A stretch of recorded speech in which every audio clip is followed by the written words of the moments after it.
தேவனுடைய நாமத்துக்கு மகிமை உண்டாகட்டும். எல்லாரும் இந்த காலை வேளையில் நல்ல ஒரு ஏர்லி மார்னிங் சந்திக்க சந்தோஷமா இருக்கு. நம்ம தேவனுடைய வார்த்தைக்கு போதுக்கு முன்பதாக நம்ம ஜெபம் செய்து வார்த்தையை ஆரம்பிக்கலாம். எல்லாம் ஜெபம் செய்வோம். அன்பின் தகப்பனே, இந்த காலை வேளைக்கு நன்றி செலுத்துவோம். தகப்பனே, நீர் ஒருவரே மெய்யான தெய்வன், நீர் ஒருவரே உயிருள்ள கடவுள். எங்களை நேசிப்பதும் எங்களை அரவணைப்பதும் எங்களுக்கு ஒண்ணுமில்லாமல் இருந்த எங்களை தூக்கி உயர்த்துவது நீர் ஒருவரே தகப்பனே. கேட்க போற வார்த்தை எங்களுக்கு ஆசீர்வாதமாக இருக்க உதவி செய்ய அனுப்பின ஆண்டவரே, நாமும் மகிமைப்படுவதாக. இயேசுவின் நாமத்தில் ஜெபிக்கிறோம் பிதாவே, ஆமென். எத்தனை பேர் இந்த காலை வேளையில சந்தோஷமா இருக்கீங்க? எதற்காக சந்தோஷமா இருக்கீங்க?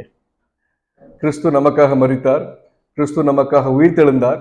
அந்த விஷயத்தை கொண்டாடுவதற்காக தான் நம்ம ஒவ்வொரு நாளும் நம்ம தேவ சமூகத்தை கூடி நிற்கும்.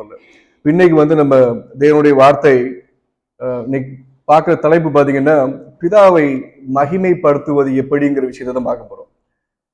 இந்த டைட்டில் போடும் போதே நான் அடுத்து ஸ்லாஷ் போட்டு இன்னொரு டைட்டில் போட்டேன், இயேசுவின் கிறிஸ்துவின் சீஷனா இருப்பது எப்படின்னு சொல்லி. இது ரெண்டும் ஒண்ணுதான், அதான் புரிஞ்சுக்கோங்க. பிதாவை மகிமைப்படுத்துவதும் இயேசு கிறிஸ்துவின் சீஷனாக இருப்பதும் ரெண்டும் ஒரே விஷயம்தான். இது நான் சொல்லல, வசனம் அப்படிதான் சொல்லுது. நம்ம இன்னைக்கு தியானிக்க போற வசனம் பாத்தீங்கன்னா, அதிகாரம் யோவான் புஸ்தகத்துல 15ஆம் அதிகாரம் 1ல இருந்து 8 வரைக்கும் வாசிப்போம். ஆனா முதல்ல நம்ம 1ல இருந்து 3 வசனம் வாசிப்போம். யாராவது வாசிங்க. யோவான் 15 1ல இருந்து 3. நான் மெய்யான திராட்சை செடி, என் பிதா திராட்சை தோட்டக்காரர். என்னில் கனி கொடாதிருக்கிற கொடி எதுவோ அதை அவர் அறுத்து போடுகிறார். கனி கொடுக்கிற கொடி எதுவோ அது அதிக கனிகளை கொடுக்கும்படி அதை சுத்தம் பண்ணுகிறார். நான் உங்களுக்கு சொன்ன உபதேசத்தினாலே நீங்கள் இப்பொழுதே சுத்தமாய் இருக்கிறீர்கள். இந்த வசனம் பிரதர் வாசிக்கும் போது புரிஞ்சுதா? இல்லைன்னா திருப்பி நான் சொல்றேன், கேளுங்க. நம்ம நிறைய விஷயங்கள் நம்ம காதல கேட்போம், ஆனா எந்த அளவுக்கு நம்முடைய உள்ளத்துல அது கிரியை செய்துன்னு தெரியாது. இந்த வசனத்தை வாசிக்கும் போது ஆண்டவரை இயேசு கிறிஸ்து பாத்தீங்கன்னா, இது அவருடைய லாஸ்ட் மெசேஜ்னு சொல்லலாம். அவர் கடந்து போறாரு, அவருடைய சீசரோடு சேர்ந்து அவர் பந்தியில உட்கார்ந்துருக்காரு. பந்தி முடிச்சதுக்கு அப்புறம் அவருக்கு திருப்பி சிலுவையில அழைக்க போறாங்க. யூதாஸும் எதிர்த்து போயிட்டான் காட்டி கொடுக்கும்படியாக. அந்த சமயத்துல யூதாஸ் போனதுக்கு அப்புறம் ஆண்டவர் யூதாஸை தவிர மத்த எல்லாரையும் சொல்லிருக்காரு. எனக்கு தெரியும் யூதாஸ் நிச்சயமா கேட்க மாட்டான்னு தெரியும். அதெல்லாம் ஆண்டவர் யூதாஸ் போறதுக்காக காத்துட்டாரா நமக்கு தெரியாது. அதனால யூதாஸ் போனதுக்கு அப்புறம் தான் இந்த விஷயம் சொல்றாரு ஆண்டவர் தன்னுடைய சீடர்கள்ட்ட. அப்ப என்ன சொல்றாரு பாருங்க, நான் மெய்யான திராட்சை செடி, என் பிதா திராட்சை தோட்டக்காரர். பிதா திராட்சை செடி கிடையாது, இயேசு திராட்சை தோட்டக்காரர் கிடையாது. இயேசு திராட்சை செடி, நான் தான் திராட்சை செடி அப்படிங்காரு. பிதா தோட்டக்காரன் சொல்லிட்டார். அப்புறம் சொல்றாரு, என்னில் கனி கொடாதிருக்கிற கொடி எதுவோ அவர் அதை அறுத்து போடுறார். யார் அறுத்து போடுறார்? பிதா அறுத்து போடுறார். இயேசுக்குள்ள இருக்கிற அந்த திராட்சை செடியில எந்தெந்த கொடியெல்லாம் கனி கொடுக்காமல் இருக்குதோ அதெல்லாம் பிதா அறுத்து போடுறார், இயேசு அறுத்து போடல. பாத்துக்கோங்க. அப்புறம் சொல்லப்பட்டிருக்கு, கனி கொடுக்கிற கொடி எதுவோ அது அதிக கனிகளை கொடுக்கும்படி அதை சுத்தம் பண்ணுகிறார். எந்த கொடியெல்லாம் கனி கொடுக்குதோ அதை சுத்தம் பண்றார் பிதாவிய தேவன். ஆக்சுவலா யாரெல்லாம் கனி கொடுக்கிற வாழ்க்கையை வாழ்றோமோ மறுபடியும் அவங்களை ஆண்டவர் பண்படுத்தி அவங்களை உருவாக்கி கொண்டு போறாரு. கதை சொல்றாரு, நான் உங்களுக்கு சொன்ன உபதேசத்தினாலே நீங்கள் இப்பொழுது சுத்தமா இருக்கிறீங்க சொல்லப்பட்டிருக்கு. இப்ப இந்த வருஷத்துல நம்ம வாசிச்சோம், 2 தடவை வாசிச்சோம். ஒண்ணு சகோதரர் வாசிச்சாரு, அப்புறம் நானும் வாசிச்சேன். அப்புறம் ஆண்டவர் சொல்றாங்க, இந்த உபதேசம் உங்க காதுல விழுந்துச்சுன்னா நீங்க சுத்தமானீங்க அப்படிங்காங்க. எப்படி இந்த உபதேசம் உங்களுக்கு சுத்தமாச்சு? எப்படி இப்போ இந்த கேட்டதுனால உங்க சுத்தமாச்சா? சுத்தமானோமா? வசனம் சொல்லுது பாருங்க. ஆண்டவர் சொல்றாங்க, அடுத்த வசனம் வாசிங்க, 4ஆம் வசனம். கொடியானது திராட்சை செடியில் நிலைத்திராவிட்டால் அது தானாய் கனி கொடுக்க மாட்டாதது போல நீங்களும் என்று நிலைத்திராவிட்டால் கனி கொடுக்க மாட்டீர்கள். அடுத்த வசனம். நானே திராட்சை செடி, நீங்கள் கொடிகள். ஒருவன் என்னிலும் நான் அவனிலும் நிலைத்திருந்தால் அவன் மிகுந்த கனிகளை கொடுப்பான். என்னை அல்லாமல் உங்களால் ஒன்றும் செய்யக்கூடாது. இந்த வசனத்தில் ஆண்டவர் சொல்றாங்க, உங்களுக்கு என் உபதேசத்தை நீ கேட்டதுனால நீ சுத்தமான அப்படிங்க. இந்த உபதேசம் நான் சொல்ற முதல் வசனம் 2வது வசனம் கேட்கும்போது சுத்தமானீங்க. அது எப்படி என்றால் அப்புறம் ஆண்டவர் சொல்றாரு, ஏன்னா நீ எனக்குள்ள இருக்கும்போது நான் தான் திராட்சை செடியா இருக்கிறேன், எல்லா சத்தும் எனக்கு பிதாவாகிய தேவன் கொடுக்குறாரு, எல்லாம் எனக்கு ஆகாரம் வருது, தண்ணி கிடைக்குது என்னுடைய செடிக்கு. நீ எனக்குள்ள கொடியா இருக்கும் போது கனி கொடுக்க முடியும். இன்னைக்கு நான் அவருக்குள்ள இல்லாட்டி கனி கொடுக்க பட மாட்டாது. அப்ப இன்னைக்கு நம்ம வாழ்க்கையில யோசிச்சு பாருங்க, ஏன் நம்ம கனி கொடுக்கிற வாழ்க்கையை வாழல? அப்ப எந்த திராட்சை செடியில வாழ்ந்துட்டு இருக்கோம், எந்த தோட்டக்காரர் நம்ம பார்த்துட்டு இருக்காரு யோசிச்சு பாருங்க. நம்ம நினைச்சிட்டு இருப்போம், இல்ல இல்ல எனக்கு வந்து பிதாவகை தேவன் அந்த தோட்டத்தில் நடந்துட்டு இருக்காரு, ஒருவேளை அந்த தோட்டக்காரர் என்னுடைய தோட்டக்காரரா இருக்கலாம்னு நம்ம நினைப்போம்.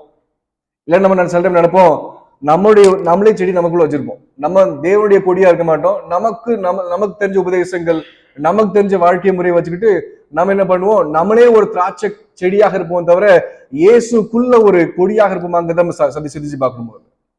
ஆண்டவரா இயேசுக்கு சொல்றாங்க நம்மகிட்ட வந்து, நீ ஏன்கிட்ட தான் கனி கொடுப்ப. அப்ப எனக்கே அன்பு வர மாட்டேங்குது, எனக்கே பரிவு வர மாட்டேங்குது, எனக்கே மன்னிக்கிற குணம் வர மாட்டேங்குது, எனக்கே ஒரு யார் மேலே நேசிப்பு வர மாட்டேங்குது. ஏன்னா நம்ம இயேசுக்குள்ள இல்ல. அதான் விஷயம். முதல்ல இயேசு இன்னைக்கு ஒருத்தர் கேட்டார் என்கிட்ட வந்து, அன்பு எப்படி உருவாக்கணும் கேட்டார். அன்பு உருவாக்க முடியாது. நீங்க இன்னைக்கு ஒரு குடும்ப வாழ்க்கை எடுத்துக்கோங்க, இல்லாட்டி ஒரு சாதாரண ஒரு சொசைட்டி வாழ்க்கை எடுத்துக்கோங்க. நீங்க ஒருத்தரை பார்க்கும்போது நீங்க இரக்கம் காட்டுவீங்க, ஐயோ பாவமா இருக்கு பிச்சை எடுக்காங்கன்னு தோணும். நமக்கு நிறைய பேர் பார்க்கும்போது அந்த அந்த அந்த இறக்கமே வராது. ஒரு தடவை பார்க்கும்போது ஐயோ பாவம் தோணும். நீங்க ஒவ்வொரு தடவை அதே ஆள பாருங்க, உங்களுக்கு பழகி போயிடும். அது வந்து அந்த நேரத்துல வர இறக்கம், அவ்வளவுதான். அது அன்பு கிடையாது. இதே ஒவ்வொரு தடவையும் பார்க்கும்போது அந்த உங்க மனசுல நெகிழ்ச்சி உருவாகி நீங்க அதற்காக ஒரு திட்டம் போட்டு இதே மாதிரி மக்களுக்கு உதவி செய்யணும்னு சொல்லி போறீங்க தெரியுமா, அதுதான் உண்மையான ஆண்டவருடைய இரக்கம். அதுதான் உண்மையான கனி கொடுக்கிற வாழ்க்கை. நம்ம ஒரு தடவை ஒரு எமோஷன்ல வர்றது கனி கொடுக்கிற வாழ்க்கை கிடையாது. ஒரு தடவை அன்பு காட்டுறது, ஒரு தடவை பாசம் காட்டுறது, ஒரு தடவை நேசம், ஒரு தடவை மன்னிக்கிறது. ஆண்டவர் சொல்றாங்க, ஒரு நாளைக்கு 7 தடவை மன்னிக்க சொல்ல, 70 தடவை மன்னிக்க சொல்றாங்க. 70 தடவை நீ மன்னிச்சிரு அப்படிங்கிற ஆண்டவர். அப்ப யோசிச்சு பாருங்க, நம்மளால அப்படி மன்னிக்க முடியுமா? நம்மளால அப்படி ஒரு கனி கொடுக்கிற வாழ்க்கையை வாழ முடியுமா? அப்படி வாழ முடியும் என்றால் நீங்கள் இயேசுக்குள்ள கொடியா இருக்கீங்க. அதான் உண்மை. ஆக்சுவலா இல்லைன்னா நம்முடைய திராட்செடியா இருப்போம். இல்லை என்றால் நீங்க ஒருவேளை இயேசுக்குள்ள நான் செடியில தான் இருக்கேன் அப்படின்னு சொல்லி கனி கொடுக்கலன்னா என்ன அர்த்தமா? நீங்க வருது, தோட்டக்காரர் வந்து கட் பண்ணி போயிட்டே இருக்காரு. வந்து அதான் சொல்லப்பட்டிருக்கு. ஆண்டவர் சொல்றாங்க, நாம் என்ன செய்ய வேண்டும் சொல்லும்போது ஆண்டவர் சொல்றாரு, நீ என்னில் நிலைத்திருக்கல அப்படிங்க. நீ ஏன்ட்ட இரு முதல்ல. சரி ஆண்டவரே, நான் உங்ககிட்ட இருக்கேன், இப்ப நீங்க என்ன எதிர்பார்க்கீங்க? ஆண்டவர் சொல்ற, நான் உன் கூட இருப்பேன் அப்படிங்க. இதுதான் எப்போதுமே ஆண்டவருடைய விஷயமே. நீங்க என்ன விசுவாசிக்கணும், நான் உனக்கு அற்புதம் செய்வேன். நீ என் கூட இரு, நான் உன்னுடைய தகப்பனாக இருப்பேன், உன்னை நான் பெரிய ஜாதியா மாத்துவேன், நான் உனக்கு உன் கூட இருக்கு அப்படிங்க. அப்ப நான் செய்ய வேண்டியது வந்து, நம்ம செய்ய வேண்டியது ஒரு சபையாக பார்க்கும்போது கிறிஸ்துக்குள் நிலைத்திருக்க வேண்டும். கிறிஸ்துக்குள் நிலைத்திருக்கும் போது நல்ல கனிகளை கொடுப்பீர்கள். கனிகளை கொடுக்காவிட்டால் பிதா ஒருத்தர் வெட்டி போட்டுருவாரு. இல்ல நான் வெறிய திராட்சை செடியை சொன்னீங்கன்னா அது உங்களுடைய திராட்சை செடியா இருக்கும், உங்களுடைய வாழ்க்கையா இருக்கும். அதுல வர கனி பாத்தீங்கன்னா கசப்பும் வெறுமையும் அலட்சியமும் துக்கம் தான் இருக்கும் அந்த அந்த அந்த திராட்சை செடியில முதல்ல. ஏன்னா பிதா கிடையாது, அதுல கிறிஸ்துவும் கிடையாது முதல்ல. அப்ப யோசிச்சு பாருங்க நம்ம வாழ்க்கை எதை நோக்கி போயிட்டு இருக்கு முதல்ல. அடுத்து வாசிக்கும் போது சொல்லப்பட்டிருக்கும், நம்ம 15ஆம் அதிகாரத்தில் 6ஆம் வசனம் வாசிங்க. ஒருவன் எண்ணில் நிலை தராவிட்டால் வெளியே எரி உண்ட கொடியை போல அவன் எரி உண்டு உலர்ந்து போவான். அப்படிப்பட்டவர்களை சேர்த்து அக்கினியிலே போடுகிறார்கள், அவைகள் எரிந்து போகும் சொல்லப்பட்டிருக்கு. இது ஒரு வார்னிங்க ஆண்டவரை இயேசுக்கு சொல்றார். நான் உடனே வெட்டி போடுவேன். இன்னைக்கு கிறிஸ்து பாத்தீங்கன்னா, இன்னைக்கு இயேசுக்குள்ள இருக்கும்போது சில நாள் இன்னைக்கு கனி கொடுக்காத ஒரு ஒரு செடியா இருப்பீங்க நீங்க வந்து, ஆண்டவர் வெட்டி போடுறாரு. ஆனால் உடனே அதுக்கு தீர்ப்பு கொடுக்க மாட்டேக்காரு. எல்லாம் சேர்த்ததுக்கு அப்புறம் மொத்தமா ஒரு நாள் அது எரிச்சு போடுறாரு. நம்ம வெட்டி இருக்கிறதுனால சில நேரங்கள் நினைச்சிட்டு இருக்கோம் நம்ம வந்து இன்னும் சேஃபா இருக்கும் நினைச்சிட்டு இருக்கோம். இல்ல, அது சேர்க்கப்படுகிறது. ஒரு நாள் எரிக்கப்படுவதற்காக சேர்க்கப்படுகிறது. முதல்ல வேதம் மாத்திரம் இல்ல, எல்லா விவசாயிகளுக்கும் தெரியும், எல்லாருக்கும் தெரியும். ஒரு சின்ன ஒரு ரோஸ் செடி தான் சரிதான், அதுல காஞ்சி போயிட்டா கட் பண்ணி தான் தூரப்படும். யாராவது அந்த காஞ்சி போன மரத்தை உள்ள வச்சிருப்பாங்களா? அது மத்த இலையையும் மத்த கொடியையும் அதை வீணாக்கிடும். மரத்துல பொறுத்த வரைக்கும் நல்ல தோட்டக்காரர் எப்போ மரம் ஒரு இலையோ ஒரு கொடியோ சரியா இல்லையோ உடனே வெட்டி போடுறதுதான் ஞானமான விஷயம். இதுதான் பிதாவாகிய தேவன் நம்ம வாழ்க்கை செஞ்சுட்டு இருக்கிறார். அடுத்து வாசிக்கும் போது நம்ம 7ஆம் வசனம் வாசிப்போம். 7ஆம் 8ஆம் வசனம். நீங்கள் என்னிலும் என் வார்த்தைகள் உங்களில் நிலைத்திருந்தால் நீங்கள் கேட்டுக்கொள்வது எதுவோ அது உங்களுக்கு செய்யப்படும். அப்ப நான் இன்னைக்கு இயேசு கிறிஸ்து இருக்கேன்னு சொன்னீங்கன்னா, இல்ல கிறிஸ்துக்குள்ள நான் இருக்கிறேன், கிறிஸ்து எனக்குள்ள இருக்கான்னு நீங்க சொல்றீங்கன்னா, அதுக்கு ஆண்டவர் விளக்கம் சொல்றாரு, என் வார்த்தை உங்களுக்குள் இருக்கும் அப்படிங்க. என் வார்த்தை உங்களுக்குள்ள இருக்கும். சரி, நீங்க எபிரேய புஸ்தகத்துல 6ஆம் அதிகாரம் 7ஆம் வசனம் 8ஆம் வசனம் வாசிங்க. எபிரேய புஸ்தகத்துல 6ஆம் அதிகாரம் 7 8.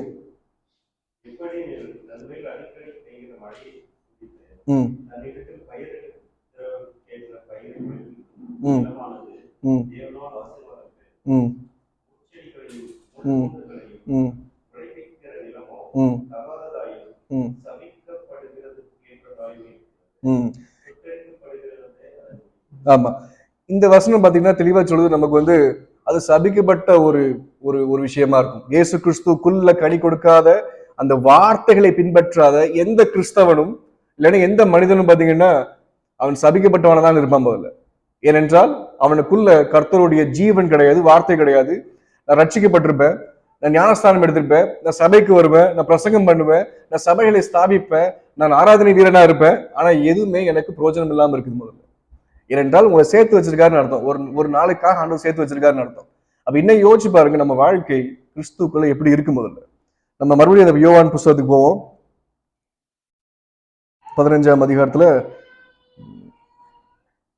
நீங்கள் என்னிலும் என் வார்த்தைகள் உங்களில் நிலைத்திருந்தால் நீங்கள் கேட்டுக்கொள்வது எதுவோ அது உங்களுக்கு செய்யப்படும். இங்கதான் மேஜிக் ஆரம்பிக்குது முதல்ல. நம்ம என்ன வேணும்? நம்ம இறைவனை நம்பி வாழும் போது நம்மளோட ஆண்டவர்கிட்ட கேட்கும், ஆண்டவரே எனக்கு ஒரு ப்ரேயர் ரெக்வஸ்ட் இருக்கு, உன் நம்பி வாழ்றேன். சாதாரண ப்ரேயர் ரெக்வஸ்ட் தான். எனக்கு திருமணம் ஆகணும், என் திருமண வாழ்க்கையை செழித்து வளரணும், எனக்கு நல்ல ஒரு குழந்தைகள் இருக்கணும், நான் படிக்கணும், உயரணும், என் பிசினஸ் பெருகணும், என் தொழில் பெருகணும், இதெல்லாம் என்னுடைய ஊழியம் பெருகணும். இதெல்லாம் எல்லாருடைய சாதாரண விஷயம் தான். இது ஆண்டவர் அங்கீகரிக்காம இருப்பாரா? அவர் நிச்சயமா அங்கீகரிப்பார் முதல்ல. ஒண்ணும் இல்லை. இப்ப நான் ஒரு எஜமானா இருக்கேன், என் கூட வேலை செய்யற பசங்க நிறைய பேர் இருக்காங்க. ஒரு பசங்க நல்ல பையனா இருக்கான், சொல்ற வேலையெல்லாம் செய்யறேன், எனக்கு அவனால நல்ல உதவி இருக்கு, எனக்கு நான் பிளெஸ்ஸிங்கா இருக்கேன் அவனால. அப்போ ஒரு வாய்ப்பு கேட்க, இந்த மாதிரி எனக்கு ஒரு விஷயம் வேங்கணும், உங்களால வாங்கி தர முடியும் எனக்கு தெரியும்னு சொல்லி எனக்கு கேட்கும் போது என்ன செய்வேன்? நானே ஒரு நல்ல எஜமானாக என்ன செய்வேன்? அந்த மனிதனுக்கு வாங்கி தரும்படியாக நான் ஓடுவேன். அப்போ நீங்க கர்த்தருக்குள்ள இருக்கும்போது உங்களுடைய ஜெபங்களும் ஆகட்டும், உங்களுடைய விண்ணப்பங்களும் ஆகட்டும், எதற்கு ஆண்டவர் பதிலளிக்காம இருப்பாரு? அவர் நிச்சயம் பதிலளிப்பார். அதான் அவரும் ஆண்டவர் இயேசு கிறிஸ்து சொல்றாங்க, தான் போறதுக்கு முன்புதான் சீடர் சொல்றாங்க, என் வார்த்தை உங்களோட நிலைச்சிருக்கும் போது நீங்கள் கேட்டுக்கொள்வது எதுவோ அது உங்களுக்கு செய்யப்படும்.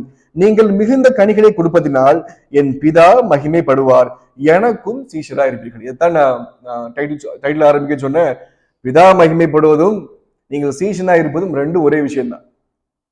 இந்த டைட்டில் நான் அதான் ஸ்லாஷ் போட்டேன். எனக்கு எந்த டைட்டில் வைக்கன்னு தெரியல. ஏன்னா ஆண்டவர் இயேசு கிறிஸ்து தான் சொல்றாரு, நீங்க எனக்குள்ள இருக்கும்போது என் வார்த்தைகள், வேதத்துல பாத்துக்கோங்க, ஷேமாங்கிற வார்த்தை உண்டு. நீங்க பழைய ஏற்பாட்டுல ஷேமா இஸ்ரேல் சொல்லி எபிரேய மொழியில ஷேமான்னு சொல்லுவாங்க. ஷேமா என்பதுக்கு என்ன அர்த்தம் பாத்தீங்கன்னா, கேளு கேட்டு நட என்பது அர்த்தம். ஷேமாக்கு அர்த்தமே அதுதான். இப்ப நம்ம லாங்குவேஜ்ல பார்க்கும்போது, எப்பா கேளு அப்படின்னு சொன்னீங்கன்னா கேட்போம், சரி கேட்டோம். இப்ப கேட்டல போய் நட சொன்னா நடக்க மாட்டோம். நான் கேட்டேன், தண்ணி கொண்டு வா அப்படிங்க பொண்ணுட்ட, சரின்னு கேட்டுக்கிட்டா. நான் சொன்னா தண்ணி கொண்டு வான்னு சொன்னது உன் காதல விழுந்துச்சுல்ல. அப்போ கேட்டதுக்கு அப்புறம் ரெஸ்பான்ஸ் பண்ணி எடுத்துட்டு வரணும். அதுதான் ஷேமாவுடைய அர்த்தம். அப்போ சீனாய் மலையில எகிப்துல இருந்து எல்லா இஸ்ரேல் மக்களையும் ஆண்டவர் கூட்டு வச்சதுக்கு அப்புறம் ஆண்டவர் சொல்றாரு, ஷேமா இஸ்ரேல், நான் உன்னுடைய தெய்வமா இருக்க ஆசைப்படுறேன், நீ என்னுடைய ஜனமா இருக்க ஆசைப்படுறியான்னு கேட்பாங்க. அவங்க எல்லாரும் சொல்லுவாங்க, ஆமா இருக்க ஆசைப்படுவோம் அப்படின்ட்டாங்க. அவங்க காதுல விழுந்துட்டுனாலே அவங்க அதை கேட்டு நடக்கணும்னு அர்த்தம். அப்புறம் ஆண்டவர் சொல்லுவாங்க, இன்னைக்கு வரைக்கும் 400 வருஷமாக ஒரு பெரிய சாம்ராஜ்யம், எகிப்து சாம்ராஜ்யம் பெரிய ஒரு சிவிலைசேஷன் அந்த காலத்துல. அந்த இன்னைக்குள்ள அமெரிக்கா நாடு மாதிரி அந்த காலத்துல அமெரிக்கா, அந்த காலத்துல எகிப்து சாம்ராஜ்யத்துல அடிமை குலத்துக்குன்னே ஒரு ஜனம் உண்டு. அதுதான் யூதர்கள், யாரும் கிடையாது. எபிரேய மக்கள் என்றாலே நம்ம இப்ப காலத்துல சொல்ற ஜாதி கீழ் ஜாதி மாதிரி, அவன் அந்த காலத்துல எபிரேய மக்கள்னாலே கீழ் ஜாதி மக்கள், அடிமைத்தன மக்கள், அவ்வளவுதான். 400 வருஷமாக அடிமைத்தன மக்களா இருந்த அந்த ஜனத்தை பார்த்து ஆண்டவர் சொல்றாரு, இன்னைக்கு சீனா மேல வச்சு ஆண்டவர் சொல்றாரு, நான் உன்னை பரிசுத்த ஜாதியா மாத்துறேன், நான் உன்னை ஆசாரியனாக மாத்துறேன், நீ இனிமேல் எல்லாத்துக்கும் வெளிச்சமா இருப்ப, நான் உன்னுடைய கடவுளா இருக்கேன்னு சொல்றாரு. அப்ப இந்த மக்கள், அந்த மக்கள் பாத்தீங்கன்னா இந்த எவ்வளவு நெகிழ்ச்சி ஆயிருப்பாங்க, எவ்வளவு மனசுல மனம் திரும்பி வந்திருக்கும். இன்னைக்கு அதே தான் ஆண்டவர் கேட்காரு, என் வார்த்தைகள் நீ கீழ்ப்படித்தால் மாத்திரம்தான் நீ உன்னுடைய எல்லா விண்ணப்பங்களையும் நான் நிறைவேற்ற அப்படிங்க. இல்ல ஆண்டவரே, நான் 24 மணி நேரம் ஜெபம் பண்றேன், உபவாசம் வைக்க, நான் ஊழியம் செய்யறேன், நான் அழுவுறேன், கத்தி ப்ரே பண்றேன், வசனங்களால ப்ரே பண்றேன், அம்மன் சொல்லிக்கு பிரயோஜனம் கிடையாது. ஒருத்தருக்கும் ஒண்ணு காணாது. மனமாற்றம் இல்லாத வாழ்க்கை அது அது அது மாயமான வாழ்க்கையை தான் சொல்ல முதல், சும்மா வாழ்றோம் தான் அர்த்தம். அதான் எப்போதும் சொல்வேன், கிறிஸ்தவ வாழ்க்கை வந்து கர்த்தருடைய பேச்சை கேட்டு நடக்கிற வாழ்க்கை. இஷ்டம் இல்லையா கிறிஸ்தவத்தை விட்டு பேருங்க தான் சொல்றேன். எதுக்கு தேவையில்லாம உட்காந்து உள்ள நிரப்பிட்டு இருக்கணும்? நம்ம பலவீனமா இருப்போம், அது தவறு கிடையாது. ஒரு கனி வந்து ஒரு கொடி வந்து கனி கொடுக்க மறுக்கும், அதுக்கு வந்து நிறைய சத்து போகாம இருக்கும், அதுக்கு ஒருவேளை சரியான ஒரு சூரிய வெளிச்சம் படாமல் இருக்கும், இல்லைன்னா அதுல வந்து ஏதாவது பறவைகள் உட்கார்ந்து அது கொத்து திணி போடும், அது வந்து தோட்டக்காரர் பார்த்துப்பாரு. செடி செடி செடி நட்டவரும் இந்த உருவாக்கு திராட்சை செடி அந்த கொடியை பார்த்துக்கிடும். ஆனா நம்ம அதை சொல்லாம எல்லாத்தையும் குஷ்டியை வாங்கிட்டு கனி கொடுக்காம இருக்கும்போது ஆண்டவர் சொல்றாரு, நீ பட்டுப்போ அப்படின்ட்டார். ஒரு வசனம் சொல்லப்பட்டிருக்கும், ஆண்டவர் வந்து அந்த ஃபிக்ட்ரி தான் சொல்லப்பட்டிருக்கும், அத்தி மரத்தை பார்த்து சொல்வாரு, நீ பட்டுப்போ அப்படிம்பாரு. ஏன் அப்படி சொல்லாரு தெரியுமா? நீங்க அத்தி மரத்தை யாராவது பார்த்துருக்கீங்களா? அது 365 நாளும் கனி கொடுக்கும். பெங்களூர்ல ஒரு சகோதர வீட்டு நான் போயிருந்தேன். வீட்டுக்கு முன் வாசல்ல அத்தி மரத்தை தான் வச்சிருப்பாரு, அவர் வச்சிருப்பாரு. நீங்க பாத்தீங்கன்னா கொச்ச கொச்ச கொச்ச கொச்சன்னு இருக்கும். இந்த நெல்லிக்காய் மரத்துல எப்படி காய்க்கும் அதே மாதிரி பாத்தீங்கன்னா மரம் முழுவதும் பாத்தீங்கன்னா கொச்ச கொச்ச கொச்சன்னு காய்ச்சிட்டு கிடக்கும். ஏதாவது ஒண்ணு பழுத்துட்டே தான் இருக்கும். அது உங்களால பார்க்கும்போது இந்த வீட்டுல இவ்வளவு காய்ச்சி இருக்குன்னு சொல்லி, அப்படி இருக்கிற ஒரு அத்தி மரத்துல ஒரு கனி கூட இல்லாம இருக்கு. இன்னைக்கு அதுதான் நம்மளுடைய வாழ்க்கை என்றால் ஆண்டவர் சொல்ல, நீ பட்டு போ. இதுக்கு மேல என்ன செய்ய முடியும்? 365 நாளும் உனக்கு கனி கொடுக்க முடியாத ஒரு வாய்ப்பு கொடுத்துருக்கேன். தேங்காய் மாதிரி கிடையாது, மாங்காய் மாதிரி கிடையாது. மாங்காய் மரத்துக்கு வந்து சீசன்ல வரும், தேங்காய் சீசன்ல வரும், அதுக்கு ஒரு டைம் உண்டு. நீ அப்படி கிடையாது. எனக்குள்ள கனி கொடுக்குற பிள்ளையா இருக்கிற, நீ ஏன் கனி கொடுக்க மாட்டேங்க அப்படின்னு சொல்லி ஆண்டவர் ஆதங்கப்படுறாங்க. முதல்ல வேதம் சொல்லப்பட்டிருக்கு, நம்ம முதல் வருஷம் உனக்கு சுத்தமா இருக்கிறீர்கள் சொல்லி வசனம் உண்டு. இது கிரேக்ல பாத்தீங்கன்னா கத்தோரோஸ் அப்படிங்காங்க. ஆக்சுவலா சுத்தமா ஆவிங்க சொல்றாங்க தெரியுமா? ஆண்டவர் வந்து இந்த உபதேசத்தை கேட்கிற போது நீங்க சுத்தமாவின்னு சொல்லும் போது அந்த சுத்தம்ங்கிற வார்த்தைக்கு கிரேக்கு மொழியில கத்தரோஸ் அப்படின்னு சொல்றாங்க. அது என்ன அர்த்தம் பாத்தீங்கன்னா, அது வந்து வெளியரங்கமாகவும் சுத்தமாக்குமா, உள்ளரங்கம் சுத்தமாக்கும். அதான் பார்க்கணும். வெளியரங்கமாக நான் சட்டை போட்டு வருவேன், நான் நல்ல ஒரு ஹம்பிள் பேசனா இருப்பேன், எல்லாத்தையும் சிரிச்சு பேசி பழகுவேன், எல்லாரையும் அன்பு காட்டுவேன். ஆனா உள்ள நான் என்ன என்பது எனக்கு மட்டும் தான் தெரியும் ஆக்சுவலா.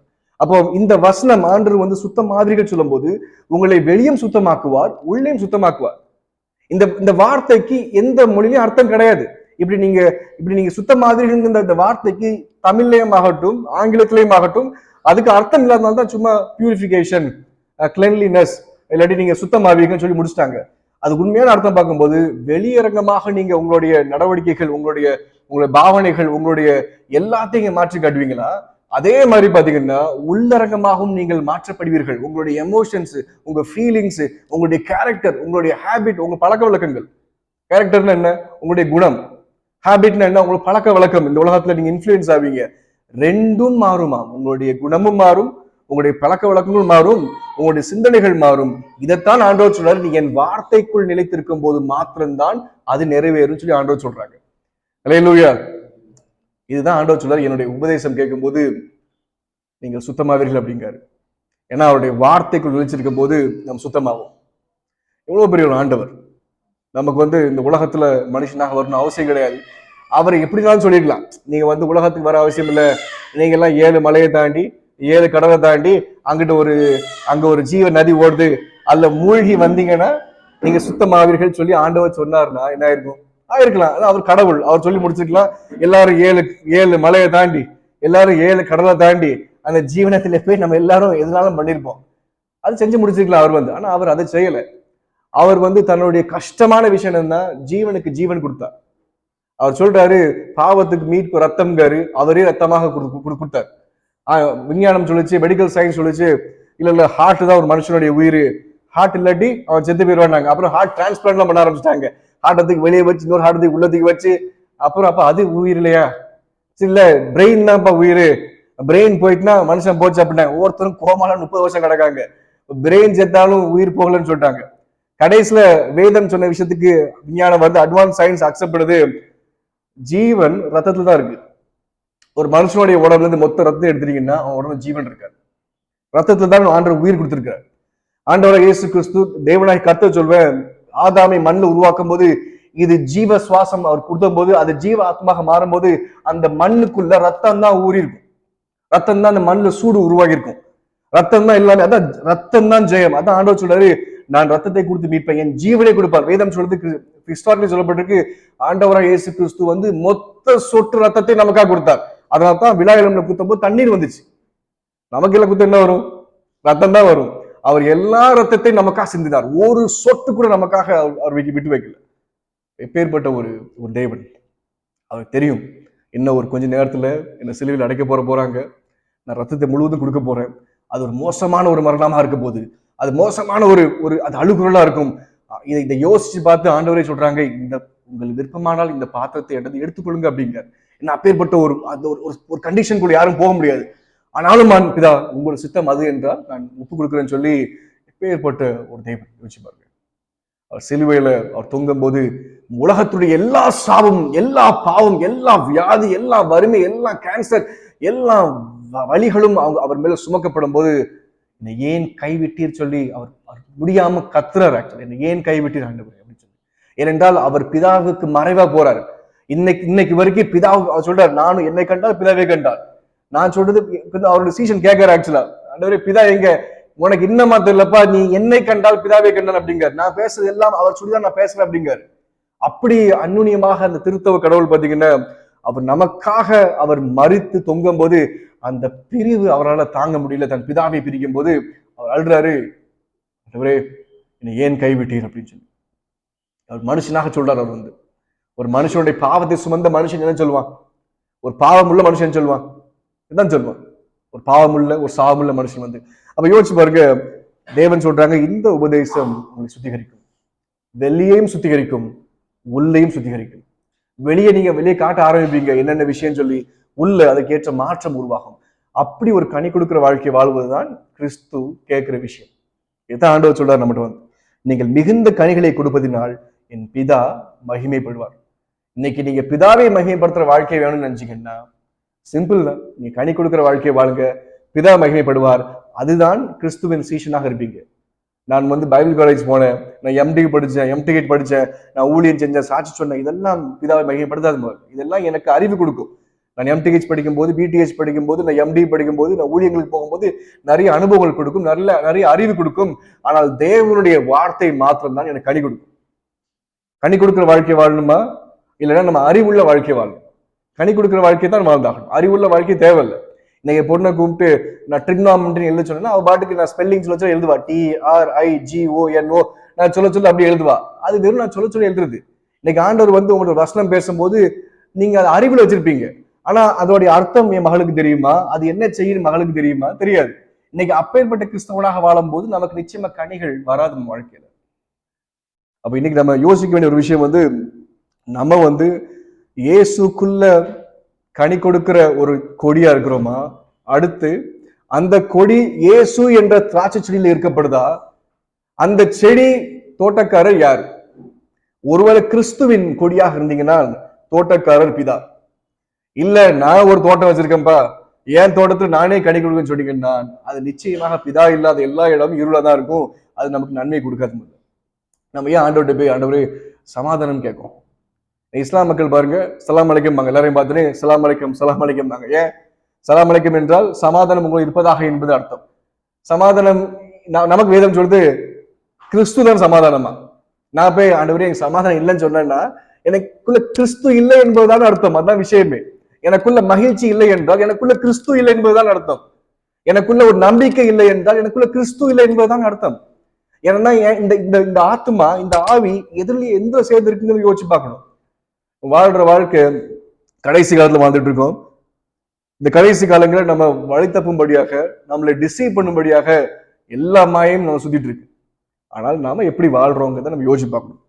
நம்ம இன்னொரு வசனம் ஒன்று வாசிப்போம். நம்ம மத்தேயு புஸ்தகத்துல 7ஆம் அதிகாரம் 21ஆம் வசனம் வாசிப்போம். மத்தேயு புஸ்தகத்துல 7ஆம் அதிகாரம் 21. பரலோகத்தில் இருக்கிற என் பிதாவின் சித்தத்தின்படி செய்கிறவனே பரலோக ராஜ்யத்தில் பிரவேசிப்பானே அல்லாமல் என்னை நோக்கி பிதாவே பிதாவே என்று சொல்கிறவன் அதில் பிரவேசிப்பதில்லை. ஆண்டவர் இயேசு சொல்லுவாங்க, அதுக்கு முன்பதாக வாசிங்கன்னா தெரியும், சொல்லப்பட்டு நான் வாசிக்க 17ல இருந்து. அப்படியே நல்ல மரமானது நல்ல கனியை கொடுக்கும், கெட்ட மரமோ கெட்ட கனியை கொடுக்கும். நல்ல மரம் கெட்ட கனிகளை கொடுக்க மாட்டாது, கெட்ட மரம் நல்ல கனிகளை கொடுக்க மாட்டாது. நல்ல கனி கொடாத மரம் எல்லாம் வெற்றுண்டு அக்கினியிலே போடப்படும். ஆதலால் அவருடைய கனியினாலே அவர்களை அறிவீர்கள்.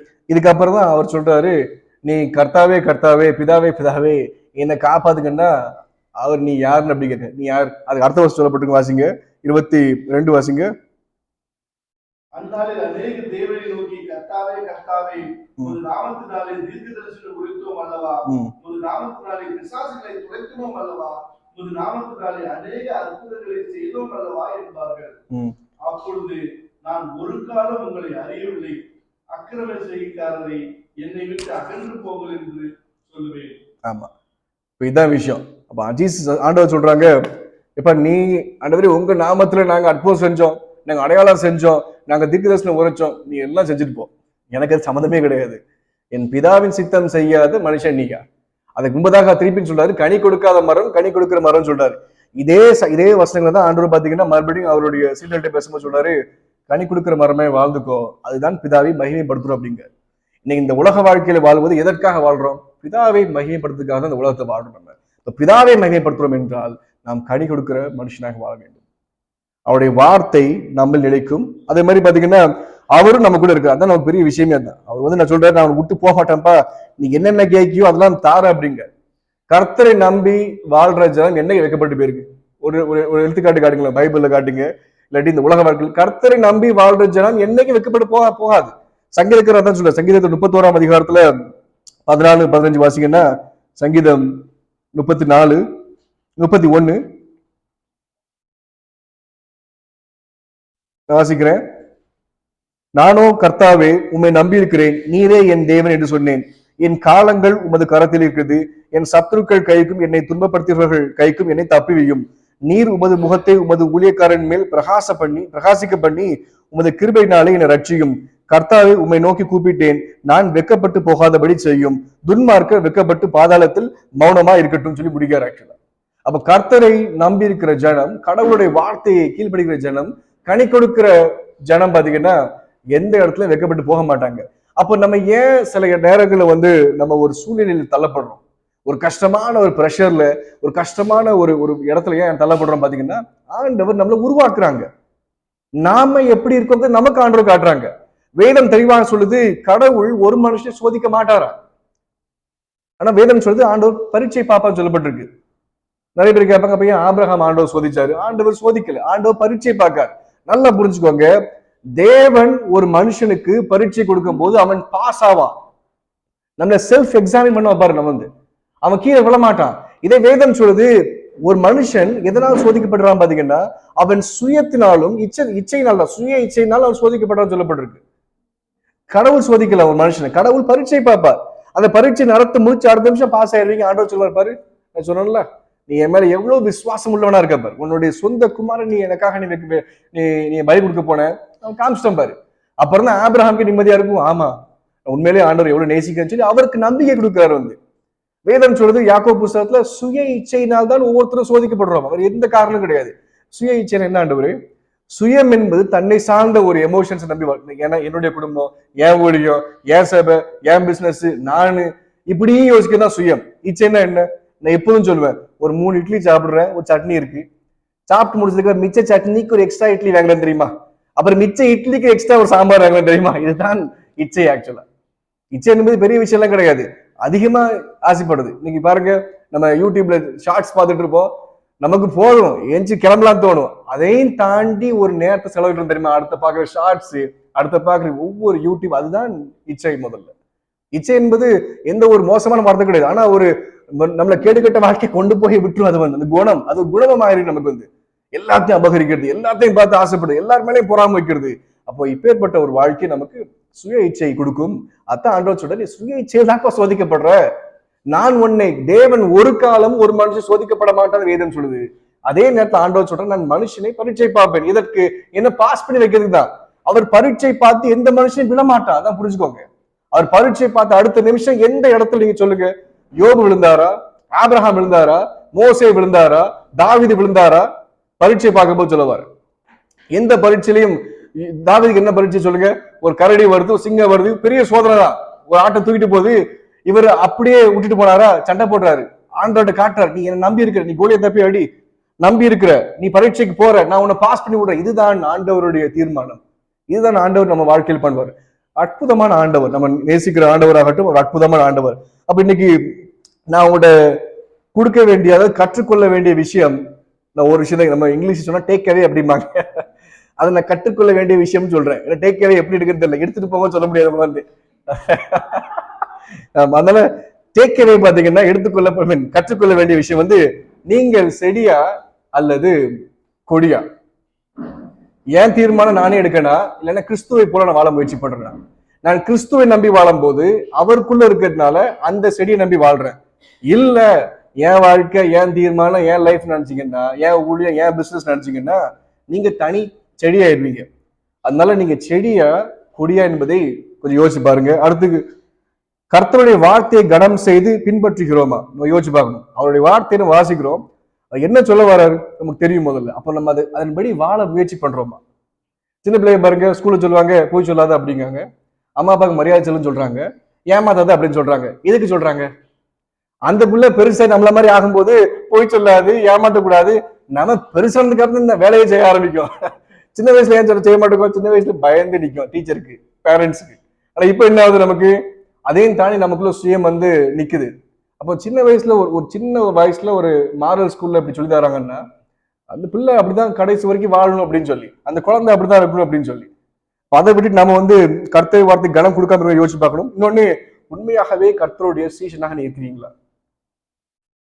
என்ன பண்ணிட்டு இருக்கோம்? நம்ம கர்த்தர் சீஷனாக இல்லாமல் இருந்தா சபையில் என்ன செய்யறோம் நமக்கு தெரியல, ஊழியத்துல என்ன செய்யறோம், வாழ்க்கையில் என்ன செய்யறோம்?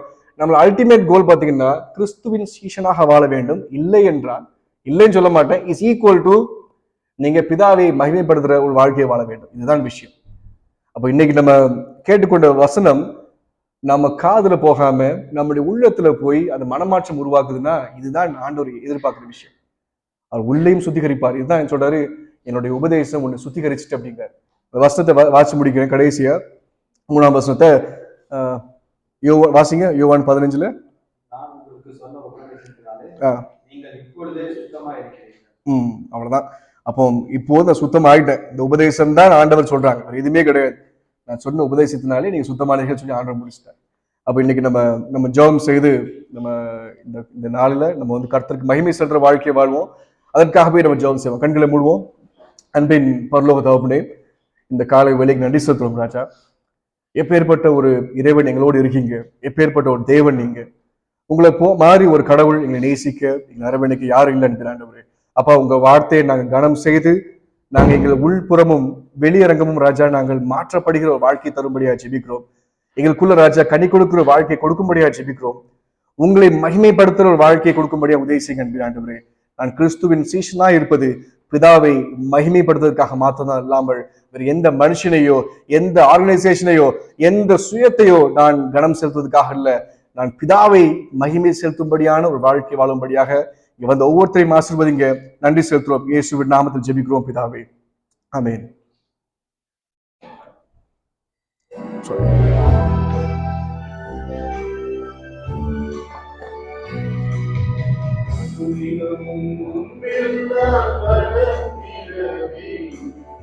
அனுகிரகம் தர வேண்டுமே.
அனுதினமும் உம்மில் நான் வளர்ந்திடவே உம் அனுகிரகம் தர வேண்டுமே.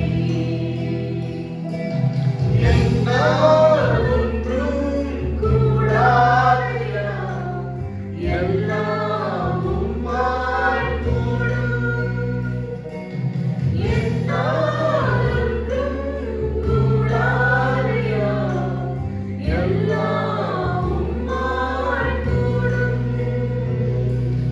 அனுதினமும் உம்மில் நான் வளர்ந்திடவே உம் அனுகிரகம் தர வேண்டுமே. அனுதினமும் உம்மில் நான் வளர்ந்திடவே உம் அனுகிரகம் தர வேண்டுமே. எல்லாரும் கண்களை மூடி ஜெபிப்போம்.